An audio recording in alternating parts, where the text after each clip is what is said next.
Hello again, and welcome to another episode of the Business of Business podcast. I'm your host, Roy. Of course, we are the podcast that brings you a wide variety of guests, talk about a bunch of diverse topics to help you in business. We want to see everybody be successful. Today is no different. I'm happy to have Amanda Varga with us. This is going to be an interesting call we've been looking forward to for a couple weeks. She is the owner of CareTrex, which is focused on supporting family caregivers of aging loved ones by providing the skills, knowledge, and resources that they need to be more confident and competent caregivers. Amanda's caregiving experience started at age 11 when she was the neighborhood babysitter. Her first work with the elderly was in middle school as a volunteer candy striper at a local nursing home. Yes, the red and white striped uniforms with the cap. Yeah, those are not too many of us remember those anymore. No. But while earning her bachelor degree in social work, she also provided specialized respite services for children with special needs. Immediately after graduation, she worked in a brain injury supported living, quickly moving from direct care to management. After some years in the corporate world, primarily in HR and executive team roles, and having three amazing children, she found herself back in the professional caregiving realm as both an overnight awake hospice sitter and director of client care for a home care agency. Caregiving became more personal when she and her husband moved his parents in with them in July 2014, both requiring 24/7 care and supervision with hands-on assistance. Amanda's personal caregiving journey has begun, and the following month, her three kids started fourth, fifth, and 12th grades. Wow, what a challenge. Life was complicated to say the least. It has been this personal experience with caregiving that has inspired the idea behind CareTrex to find a way to support others who find themselves in family caregiving role. So, Amanda, thank you for being with us.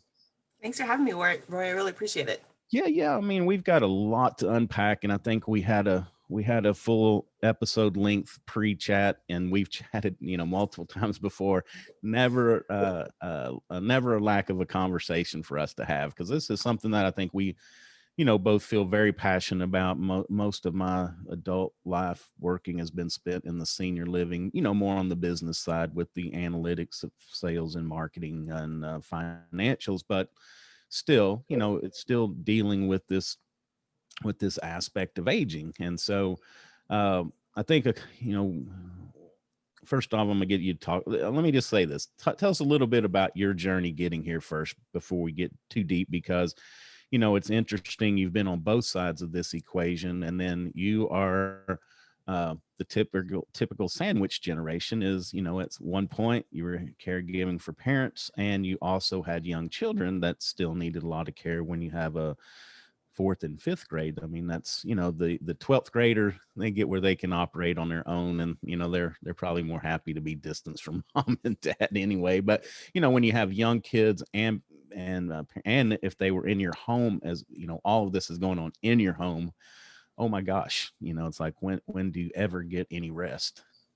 Yeah, pretty much. Yeah, at one point, I think we had a span of preteen to late 80s in our house between seven of us. So, the idea I think that a lot of family caregivers have of, oh, well, we'll bring this care recipient into our home, and won't it be great? We'll be that multi-generational family, and it'll be good to have grandma and grandpa go to the sporting events and go to the concerts and that sort of thing. And that's a fantastic dream, and for some people it works. For us, it did not. It actually turned out that we really had to balance the needs of our kids and the needs of our care recipients and the needs of Yeah. work and home and all that kind of stuff, and had to find a way to make everyone feel and be as loved as and important as they should. Yes. So balancing that again with the 12th grader, there's a lot of independence there, but he ran track and cross country, and I had been to every meet all through high school, and that's not a place to take someone who has significant mobility issues and doesn't want to go. Right. So then one parent is now going to a sporting event while the other is taking care of elders, and it's a tough split. It's a tough balance to manage there and make sure your kids need a lot from you. As any parent knows, that's a full job in and of itself. Yes. Balancing that just the conflicting pull on your time is stressful for any parent. Yeah, and it's important to distinguish having your parents live with you and then having them live with you and needing significant care and attention. Because I was fortunate, I'd lived away for a little bit. When I moved back, my grandmother was still in very good health. She was probably in her late 70s, early, and this has been years ago, and she would come out and stay with us, 2, 3 days a week. Now, the thing is, she still had her home to go back to. So when she got tired of us, she could be like, red flag, I'm ready to go home. But she was fully functional. We weren't providing care to her. So it's a totally different dynamic, because she was actually a huge asset, not only helping with the kids, but then also, that intergenerational, we were kind of living the dream. But the reality is, like you said, is that typically when you have parents or grandparents that have to move in with you, they have significant needs. It's what has triggered that. And so it just adds much more stress. And then, I never even thought about that. Maybe them not wanting to go to a track meet. And then now you've got to make a decision, either be the heavy and force them to go when it's tough anyway, or, miss out on your children's events. Right. Exactly. And the thing is even when there's like you had talked about with your grandmother, and it's a great situation, there really is that involvement and that independence, and yet that working together, things can change so quickly. Yes. Yeah. That's what a lot of people are stunned by. Wow, we went from this person being able to drive herself home and back and forth and be involved in things to we're doing hands-on care, or we need to find appropriate care. And that shift is often sudden and extremely stressful for everyone involved. Yeah, we talked a little bit about where we are in this thing. COVID has shined a light on it, because there were people that were approaching the need to go into some kind of a senior living assisted nursing, maybe a Alzheimer's unit. And then with COVID, it was hard to get them in. Families didn't want to, take the chance.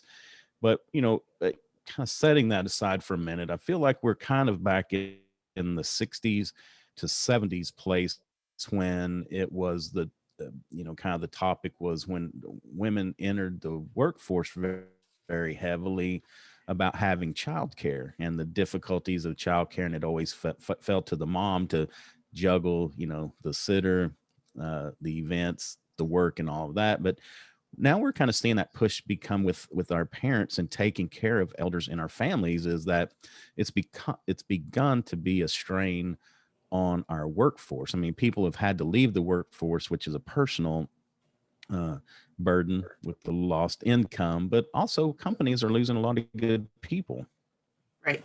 Definitely. I mean, the norm now is that women are in the workforce even when they're parents, right? There's ways to help pay for childcare. There's medical leave, there's family leave, there's all of these different options. But what isn't being recognized as much now is the need for that same type of caregiving, but for a different generation. Now they're caring for parents or grandparents and aunts and uncles and that sort of thing.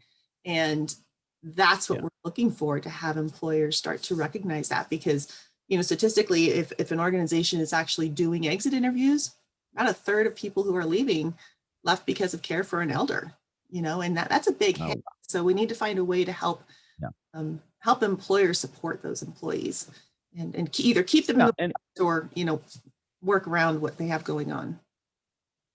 Yeah, and you've got a twofold mission. Number one, and correct me if I'm wrong, but you will help caregivers and help structure things that they need to do to be that caregiver, and self-care, and do what they need. But you also really are focusing now on working with businesses to help give them plans to be a resource for them. So tell us a little bit about that. Sure. It's a blend of my background. I have a human resources background. I was a PHR, which is professional human resources. I was a certified HR generalist, and my favorite part was benefits management. I loved putting together the package, making sure my employees were using everything we were offering, right? Being that expert for them. And then blending that with my experience as a personal caregiver, a family caregiver for the last almost 7 years now. We're still family caregivers. And the work I've done in the senior services industry on the business side of it, bringing all that together, because there's a huge discrepancy between how employers view the impact of caregiving on their bottom line and how employees realize that impact. there's between being, late to work, needing to leave early, there's absenteeism, when someone's not there, but there's presenteeism. There's when someone is sitting there at work, they're physically there, but they're distracted or they're sick or they're tired, or they're anxious. And all of those things are leading to loss of productivity and increase in turnover. And if we can find a way to support those working family caregivers through their employer, so it's an easy resource to find. They don't have to go Googling for it. They know it's available through their workforce or their workplace, to get them those resources, to educate them on the things they may need and how their situation may change and what resources are available for their loved one. Yeah, and we've talked prior, but retention is a hot button for me, and that was why extremely excited to have you come on, because I think that the biggest thing for me is that conversation. It's the one that never happens, because I wait. Typically, employers wait until the exit interview, till the decision's already made and we're already on this path, or the person it was a no call, no show, and we're looking for them.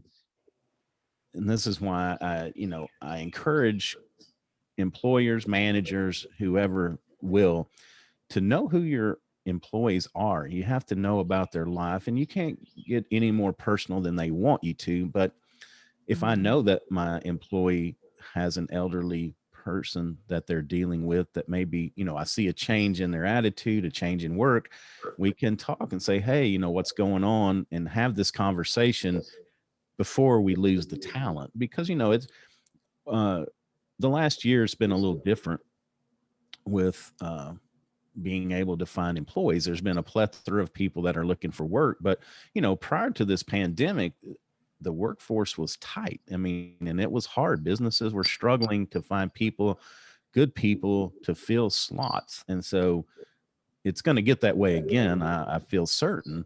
But that's why this is so important. It's not only to provide that for the individual, just because we're good humans, but it's also a good business decision, because we don't want to lose the talent. Right. Recruiting and retaining, right? Those are huge costs to an employer that not everyone is aware of. Right. I think even not some of the business owners themselves don't have the realization of what the cost is to put together a job description, to get it posted, to screen through applicants, to interview applicants. And then once you have someone, to onboard them, train them, get them all the way up to speed. That takes a lot of time and a lot of money. And if we can instead focus on the amazing employees that organizations have, and those employees may be struggling with other obligations, let's find a way to support them and work on that retention piece. But then also, it's something that can be used as a recruiting tool. A lot of companies are very focused on their company culture these days. And here's our culture, and here's what we offer. We offer extra benefits to our employees.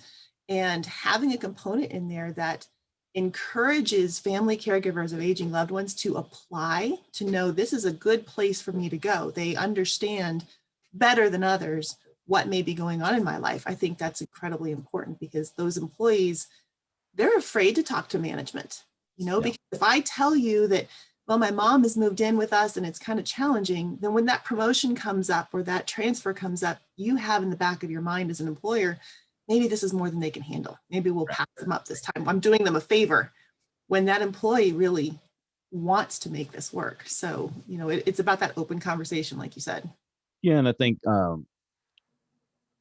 when we talk about company culture, the first thing a lot of people think about is the ping pong table or the Frappuccino machine. That maybe we could get that at a later date, but to add a benefit like this, and I've got the numbers on that. When we talk about retention, I put the figure, and I don't. It's research that I've gathered over the years, but it costs you about $4,000 to $7,500 to turn over a $10 hour employee. And there are some estimates that put that up over $10,000. And then once we start working up the ladder, managers about 100 to 125% of their salary, till we get, tech workers can be 400% of their salary. And then once we get to the C-suite, we're talking about 2 to 250% of their salary. So these costs are significant. I mean, that is cash outlay. That's a significant cost. not to mention just the fact of not having enough people to fulfill your product or service. So there are all kinds of ramifications on the back end. And I do like that, to use this as a recruiting tool, because I think it softens the company. It makes us, hopefully you are, don't want to put up a facade, but hopefully it lets people know that you are a human friendly company and that we care about our employees. That it's genuine and not just, lip service. Exactly. And, your point to the C-suite, those higher level folks, statistically speaking, they are the ones who are more likely to just flat out walk away and leave the workforce completely if there's a conflict between work and caregiving. Those are the folks, they've made their money. They probably have a great retirement plan. They've made their mark in the world. They're there now because they enjoy it.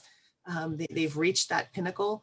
And when it comes to, do I stay here, or, mom's had a stroke and she really needs me right now, they're going to leave. And get that 2-week notice, if that, from your CFO, that's more than just someone's walking out the door. That's industry knowledge, that's experience, that's customer relationships. So if, like you said, if we can start having that conversation before the conflict reaches the breaking point, right? And how can we job share? How can we provide support that this person is comfortable with? How can we maybe scale back their hours and do something else? So either there's not an immediate transition, or it's a longer transition and it's smoother for the company and they can be a part of bringing in their replacement. So there's a lot of unseen costs to having someone walk out the door. Yeah. And I think that with, what we've seen over this last year is that you can accomplish a lot through teams. And so, if I can find a quiet spot, even if I am having to provide a little bit more care, is it, am I a valuable enough employee? Do I add enough to the, value to the whole organization that, do you really need me sitting in the same room with you to have this conversation? Can we be doing it virtually? Also, the flex hours that, if I'm researching or doing a spreadsheet, does it matter if I'm doing that at 3 p.m. or at 8 or 9 p.m? Right. Those are the kind of things that we have to weigh to see. And it's a little bit, it wasn't for the caregiving reason, but it's a great example. I knew somebody that was a nursing home administrator, and she lost one of her best people. No call, no show, just disappeared in the wind. And so after a couple of days, the administrator actually cared about her as a person, but she cared about her to her workforce because she was so good for their residents. So she actually went out and tracked this lady down, and unfortunately, there had been a change in the family situation. So once she talked to her, she said, look, I didn't want to call in to my boss and get hassled because of this situation. She said, it's easier for me just to quit, deal with this, and then go get another job, because, at that point, the job were interchangeable. She could go do something. But anyway, after having a conversation, they were able to work out a different schedule for a short period of time to allow this lady to come back. And it was like a conversation. That was all it is. So anyway, I think, and it's both sides. It's not just employers, but it's employees as well. But you have to have this bond of trust somewhere in the middle that both parties feel comfortable talking about things like this. Right. And it's funny because I actually lived a piece of that, because when we moved my in-laws in with us, I was planning on still working. We thought that having them here under our roof and us kind of overseeing was going to be enough. And, it turns out it wasn't. I left the workforce completely, became their 24/7 caregiver. And after probably the first 2 years or so, a previous employer had stayed in touch, right? He had known us well, knew what was going on, and started calling every now and then and emailing saying, how's it going? I know you. Wouldn't you like to get out of your house for a little bit? I know you need to think, you need to use the other faculties that you have besides just the physical caregiving. And we went back and forth because I didn't know if I could really be a benefit to him. And he was sure I could. And, but managing that time. And finally, we came to an agreement. Like, let's try it. Let's see, you come in, give me what you can, and I'll pay you. 9 hours a week is where it started back, 3 hours a day, 3 days a week. And that's about as unconventional as you're going to get in a lot of organizations, but it gave them what they needed. They needed certain things from me that I had done for them in the past that worked really well. And it got me out of the house. And Right. as a family caregiver who was feeling so overwhelmed with the physicality of what I was doing, it was really great to think, and there was a time or two when I called and said, we were in the ER, we just had a really rough night, I can't come in today. Right. Let me figure out another time to come in. And by the same token, they knew if they really needed something, I would find a way to rearrange things at home. Right. But employers aren't open to, again, having that conversation and saying, you're valued enough for us to figure something out. We know your situation and we want to work with you in spite of it and with it. Yeah. I think more of that needs to be happening, and to realize that that really can benefit the business itself to bring those people back. Yeah, and I think as a as an older white guy, I don't understand because well, I understand because I've read the statistics, but a lot of people don't understand because typical caregiving duties fall to the daughter-in-law. And that's just I mean, and you're living proof of that, but that's the way it is. It's like the daughter-in-law, the husband's wife takes care of her family and his family.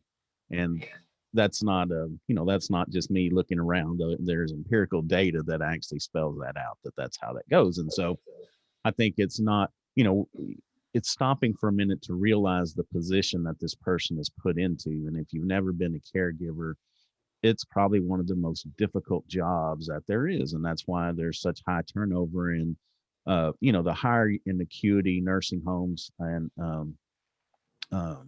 memory care units. That's why you have such high turnovers, because the work is hard, the pay is not that good, and it's the emotional toll. And again, even if it's your family, it still takes an emotional toll. You don't want to see their getting worse, the digression in their health and circumstances, the more care that you provide. So anyway, a lot of things go into that if you've never been in that position, you just don't get it. And so it kind of gets back to the relation between women and children. At one point, it was the same thing. It's like, hey, I want to be good, I can be productive, but I'm the one that has to deal with this, the child situation full time. Right. Right. And, so like you said, there's the physical toll. You're working, it's physicality, whether you're sitting behind a desk or you're providing hands-on care for your work. Yeah. There's the emotional toll and the mental toll. And there's a lot of guilt, for family caregivers. Like I had talked about, if I'm spending time with my kids, am I not spending enough time with my care recipient? If I'm taking time to go to work because I enjoy it and I need that release, am I not doing enough at home? Or if I'm at home, am I not doing enough to try and stretch myself to bring in, money to help financially support this family? No matter what a caregiver does, there's always something else they could be doing. It's just as good. Yeah. But always wondering, did I make the right choice today or in general? And so that mental toll it's huge. Yeah. It really follows you everywhere. And that's the interaction with the individuals. I mean, even if we cut that off the plate, there's still the 12 loads of laundry that are piled up and the house needs dusting again. And, all those day-to-day chores that just seem to pile up as well. So yeah, it's a true thing. And I think you had, did you have a studies that you wanted to reference? So the history behind why I reference this is I had put together the idea of bringing caregiving and senior services into the workplace as an employer benefit, and was putting together more of the marketing. How do I promote this? And finally really started digging. Maybe there's some statistics with employees and workforce. I know it and I've seen it, but I don't know if anyone's actually studied it. And found a study done by Harvard Business School, of all places. They put this out in 2017, so it's pre-COVID, but it's still very applicable. They were really looking at the discrepancy between how employees feel and know caregiving is impacting their productivity at work and how employers view it. And that gap is actually significant. Yeah. Most employers are ignoring it. They either don't see it or they're not going to acknowledge it. They don't think it's a big deal. And for employees, it's a huge impact on their work and home life. And that's why there's so much turnover in there. And I was rereading this morning. They have an executive summary. It's a proper study. And just to back up, when I found this study, first of all, I was thrilled. It was, if I paid someone to fabricate a study to support what I was doing, they couldn't have done it better. And here it's Harvard. And I had nothing to lose. So I emailed the authors of the study and explained what I was doing and how thrilled I was to find their study and asked permission. May I use your statistics if I properly reference it and that sort of thing? And they gave me free reign. They said, yes, please promote this as much as you can. So Oh, I am reading with permission. okay. Okay. A study by Harvard Business School called The Caring Company, and the authors are Joseph Fuller and Manjari Rahman. And this is just the opening to the executive summary that talks to employers. So brief read here. American companies are facing a caregiving crisis. They just refuse to acknowledge it. Rising healthcare and professional caregiving costs and changing demographics over the past few decades have put great pressure on American employees as they try to balance work and care responsibilities. Yet many employers remain largely oblivious to the growing costs of this hidden care economy, costs that hurt employers and employees alike. While companies spend money, time, and effort on providing benefits, often those benefits are of little use to employees. By not offering benefits that employees actually want, and by not encouraging employees to use the benefits they do offer, companies incur millions of dollars in hidden costs due to employee turnover, loss of institutional knowledge, and temporary hiring, in addition to substantial productivity costs such as absenteeism and presenteeism. The spectrum of care from childcare to elder care ranges across every demographic in the organization. Workers of all ages and levels of seniority are affected. Given the lack of support at work, many employees hide the growing burden of caregiving responsibilities. They struggle to balance the responsibilities of work and caregiving, often dealing with the unexpected and recurring care obligations that require mental, physical, and financial resources to address them. Individual productivity suffers accordingly, inflicting a cost on the employer. Then, when the emotional and physical stress becomes too much, their capacity for work becomes impaired. Some respond by reining in their ambitions, others reduce their working hours, still others drop out of the workforce altogether. Eventually, employers often pay another major cost. They lose talented, trained employees. So exactly what we've been talking about in this study is, probably 60, 70 pages long, I think, and goes into how they researched with so many employees and took their impressions of how caregiving is impacting them, and 75% of the workforce at that point was impacted by caregiving. And that, again, that spanned the ages, new births and adoptions, special needs kids, and into elder care. But of that 75%, 80% of them said it's having a significant impact. And, about a third of people leaving, like I mentioned before, leave because of caring for an older family member or an older loved one. Yeah. And that's a huge hit. We've already covered the turnover costs and what that does to the bottom line of an organization. So if we can find a way, and that's what CareTrex is all about, is to bring these resources in, not as your traditional EAP, right, where you call an 800 number and they give you a couple other 800 numbers to call in your area. Right. This is meant to be personal and local, so that if you have an employee who is taking on caregiving for us, in the Denver area, and here's what they need, and here's what my care recipient is experiencing. It's dementia, or it's loss of mobility. All right, let's talk about the varieties of care that are available. Let's talk about what placement agents do. Let's talk about what home care does versus home health and palliative and hospice. Let's see what you need in your family situation to help you better balance what's going on in your life. Right. Yeah. And the other part is this isn't just, it's not just theory, you've lived it. And so I think that just adds that much more credibility, to the advice that you can give to these individuals, because sometimes that's just what we need. It's a starting point. I mean, this just happened. And sometimes events with seniors happen in a gradual manner. And a lot of times, even if it does happen in a gradual manner, it builds up to one point where it's an emergency or a crisis. And so typically we need answers yesterday, not I got another week to call, like you said, multiple 800 numbers, talk to 12 other people. I need answers and I need it now. And then also it's that anxiety. It's like, well, what, I can't let the situation go on for a couple more days because there's somebody, maybe their life is at stake, or at least their quality of living. And so, having that resource to reach out to and talk about, but I think, to me, that's a beneficial tool for sure. But I really think that your value is going to be educating management that this, number one, this exists. Number two, it's a huge toll on your business. And number three, there is a solution. It's a simple solution, you know. Mhm.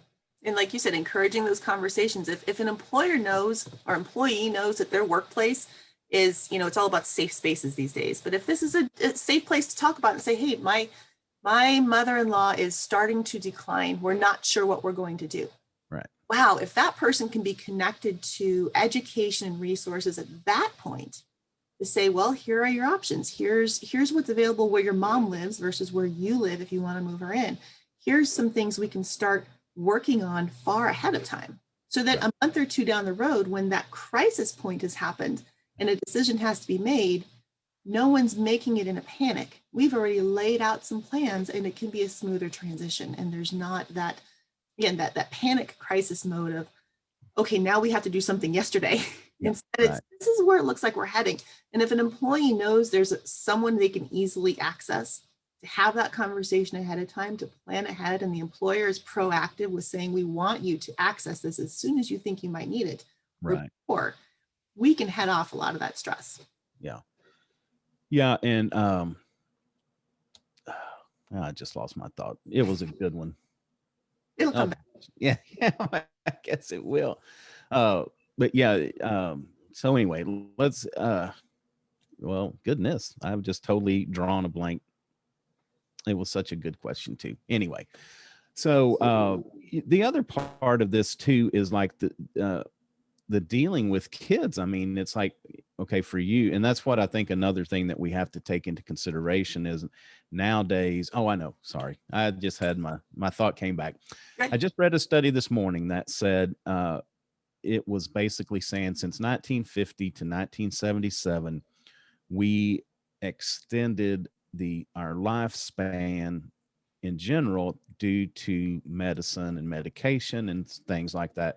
But it was just trying to promote the fact that it's become too costly to continue that.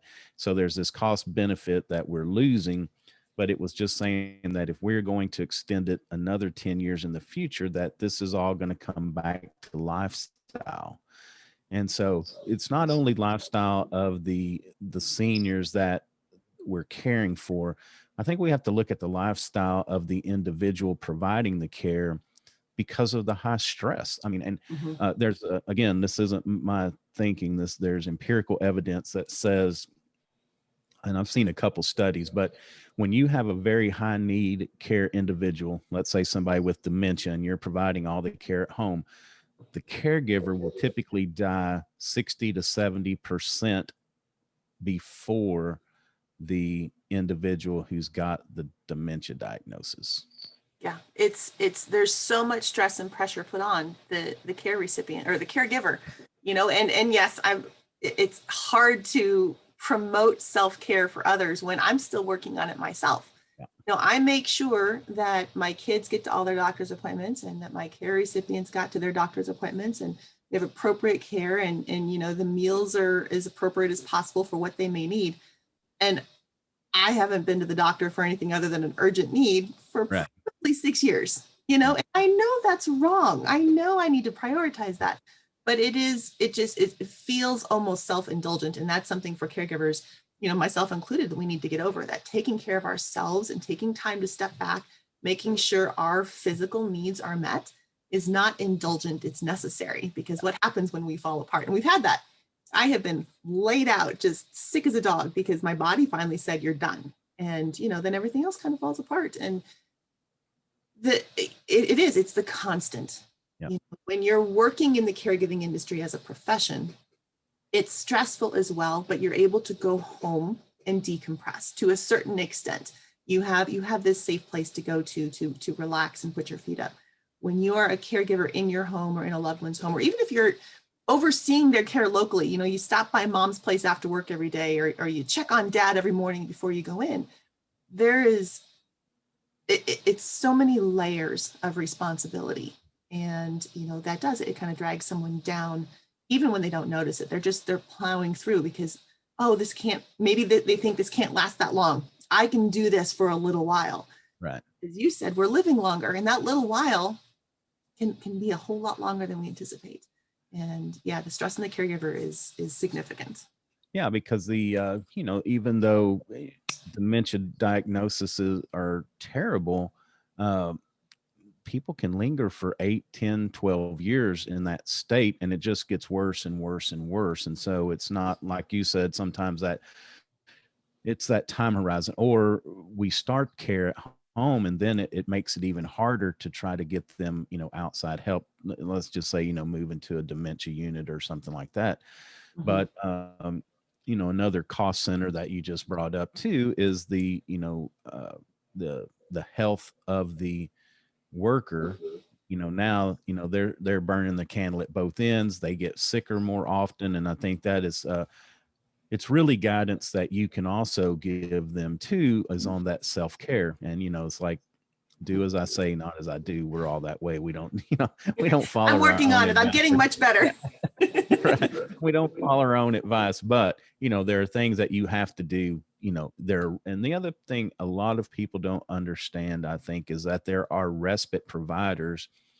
Right. And this is a general message for anybody who is a caregiver, or there are places that you can take your loved one for a day, a week, to be able to have a night out, to be able to take a vacation with the family. But there are short-term solutions that a lot of people just are unaware of, which Right. totally beneficial. And even day programs. I mean, it's kind of like, Mhm. they call it adult daycare. Mhm. There's a lot of things, but and the one I want to talk about for a minute, it was because I'm old enough to remember the old nursing home models where it was just old people sitting around really in bad shape, and Right. it was not pretty.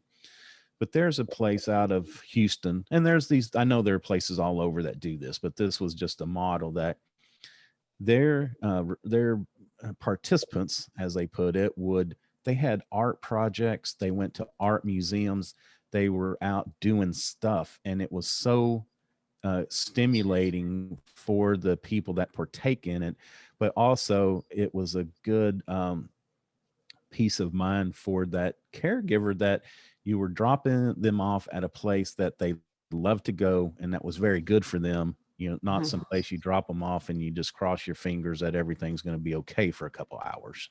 Right. Care can be so much more specialized now. Again, when you talk about the idea many people have in their head of a nursing home, and that's all they see, where everyone is kind of lumped together. Right. There's a wing or an area for the worst off folks, but then everyone is still in the same arena. And now care communities are often so specialized. There's memory care, there's assisted living, there's independent living, there's transitional living. And even within those day programs, like you said, there are some that specifically cater to a dementia diagnosis to do what they can, both mentally and physically, for this person to stave off the progression as long as possible. And then other programs, through like an InnovAge PACE program, where the participants can receive care on site. They can see their doctor on site. They can even have CNAs providing showers on site. So the family doesn't need to take care of that level of personal care. They can go to work, and then they can come home and have dinner and be a part of that evening routine. And there are a lot of solutions available. There's even funding available that a lot of folks don't realize. There are some great grant programs that help fund respite for families, even for a short period of time. And I can tell you, we didn't take a family vacation with our kids for about 4 years after we became family caregivers. And the the guilt, of course, of leaving our care recipients in a community for 2 weeks was there, but the joy of being with just our children and focusing on our core family, we should have done it much earlier. It makes us better caregivers to focus on ourselves every now and then. We came back ready to take it on again. We had gotten away, and that was really important. And families need to realize, again, that's not an indulgence, it's a necessity. And we have slowly started making sure we're doing those things as well. Yeah, and I think that's important. Again, I look at it as being a care coach. You're there, you could be there for those individuals to say, what's going on in life right now? Have you been on that vacation? Have you had that respite? Sometimes all we need is that little reminder, like, hey, you know what? We haven't really had a day off. Why don't we do that? It will help us in so many aspects of our life, but also our health, because the stress that we feel dealing with all this, we do pay a price for that, and it will take a toll on us in some manner. We can't escape that. Right. Uh, yeah, the other big word that I've heard you mention a couple times is guilt, and so that is a huge component of this. One part I want to talk about a little bit is that decision to move an individual from a house to more of a facility. And it's not easy. It's not for everybody. I don't recommend, even though I spent a lot of time in that industry, my personal views are that people need to be where they're comfortable, where they can get the care that they need. And that if that's in home, in a loved one's home, or at a community, whatever works best. But at some point, typically at some point in this process, you do have to make that move. So just for a few minutes, I know we could talk another show about that, but let's just, we need to get over the guilt of that. And we need to realize that if we are doing the right thing for our loved one, we should feel guilt free, even though we said we'd never put you in a place like that, or we think that they're more comfortable at home, especially with people that start to wander or become threats to themselves in some manner. So anyway, I'll let you expand on that just a little bit. Well, and I think, the first thing is that with that older generation, when they think of don't put me in a home, it is what we were just talking about, that older version of a nursing home where they weren't overly pleasant places to be. Right. And having made their children that make that promise many, many, many years ago, don't ever do that to me. Right. A lot has changed in over many, many decades. And I think it's important for family caregivers to know that sometimes fulfilling that promise of I will take care of you means finding appropriate placement, because not every adult human being is cut out to be a caregiver, right? Not everyone is cut out to be an engineer. Not everyone is cut out to be a scientist. Not everyone is cut out to be a caregiver. And sometimes the best ways you can most effectively care for your loved one is to help find for them the best possible place for them to live, given your geography, given your financial circumstances, given their physical and mental and emotional needs, but then to still be involved. Because if you're not someone who's comfortable with giving mom a shower, taking mom to the bathroom, being up with her 3 or 4 times a night, but you do know she enjoys your company. So have someone else take on the physical part of the caregiving, and you make sure you're sharing a meal with her a couple times a week. You're taking her out to her favorite restaurant or to a movie. You're picking her up and taking her to church with your family. You're still involved. You're still overseeing the care. You're one of those families who the community knows you're going to show up on a regular basis. And, no matter what, and the industry, if caregivers on a professional end know that family shows up often and unexpectedly, there's just that little extra bit of care, because what if Mrs. Jones' son shows up today? Let's make sure you look pretty today. Let's put extra effort in. And, it's a thing that the more involved the family is, probably better care that the care recipient's going to get. So be involved, but don't necessarily force yourself into the personal care that you're not comfortable with or you're not skilled at. You're still taking care of your loved one. And that is a tough hurdle to overcome. That taking care of may mean they're not in your home. Right. I mentioned that because even, my mom's still in good health, but even when I go to church with her, and she still introduces me to everybody, and the people get tired. They're like, oh my God, we've met this guy 25 times already. That she's all, even she, and I don't think we don't stop and think about the joy that we bring, to our parents or our loved ones. Just doing one little thing like that, just showing up at her church, it means the world to her, that because her church is her life. And so, having our kids be involved in something that we enjoy, there's nothing better than that. So yeah. And one thing that oh, go ahead. I'm sorry. No, I was just going to say that so many of I wrote my idea down. So I'm not going to forget it. so many of our care recipients honestly never expected, when they had that conversation with their kids, don't, make sure you're taking care of me, didn't expect to live as long as they did, as long as they, Right. Because like you said, life expectancy has been stretched. And would mom, would dad really have wanted you to completely have such upheaval in your life in order to take care of them when they ended up being around 20 years longer than they thought they would. You know, it's not just Right. of will you take care of me, but you know, as a parent, we don't want our children to have to put their lives on hold or take a completely different direction for our sake. You Right. know, I can say as that current sandwich generation, I am making different decisions in my midlife than my care recipients did, Yeah. simply because I don't want my children to be in the same position I'm in. Right. Right. I'm very clear with them. We have had a lot of those conversations like, this is not what I want for you. You can find alternative options for me because this is not the life that I want for you. And I think those are important conversations to have as well. If we really think about it, do our parents want us to have done what we're doing, you Yeah. know, or should we be integrating them into our lives, but not allowing their care to overtake it, you know, and that's a fine line sometimes.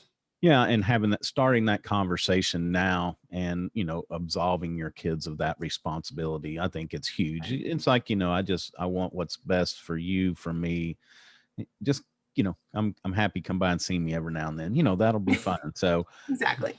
um one other part that we brought up, we talk about stress kind of with the work and everything that's going on, but something else that was typical is that when we get stressed and when we get stressed to this breaking point, that's typically when we lash out. Mhm. And there were studies through the Department of Health here that caregiver abuses usually came, especially in institutions, they usually came when employees had doubled over or were working crazy long shifts and they were just stressed to the max. And so that applies to us even in our personal caregiving journey.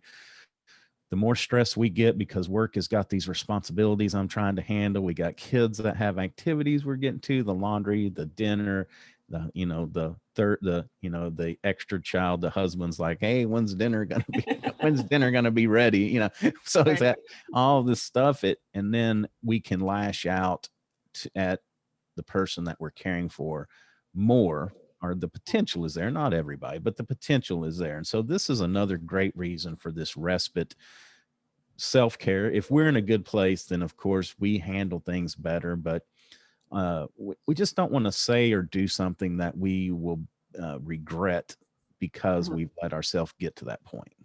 Yeah. And I think often in those circumstances that the more stress we're getting, the more likely we are to think mom's doing this on purpose.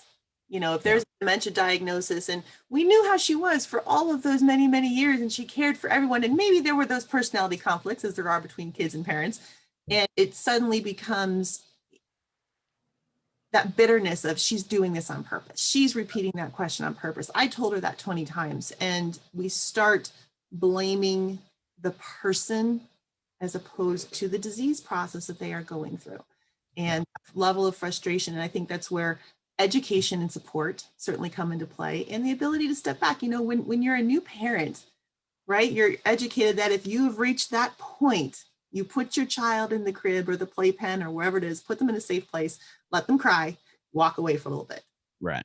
When you're working with a care recipient who is mobile, you know, they're ambulatory, they can do whatever. It's a little harder to say, I'm going to leave you right here and walk away because you might fall. You know, now we're both upset and they're feeding off of your anxiety and it's just that bad cycle. But have someone else go sit in that room for a little bit, you know, and talk about who knows what, change the channel on the TV, hand them a cookie and a glass of milk, anything to distract them so you can step back and break that cycle. But it's hard, you know, human beings kind of thrive on that negativity and we have to be above it enough to know when to say, you're right, I'm so sorry, let's have a bowl of ice cream. And it's hard to do.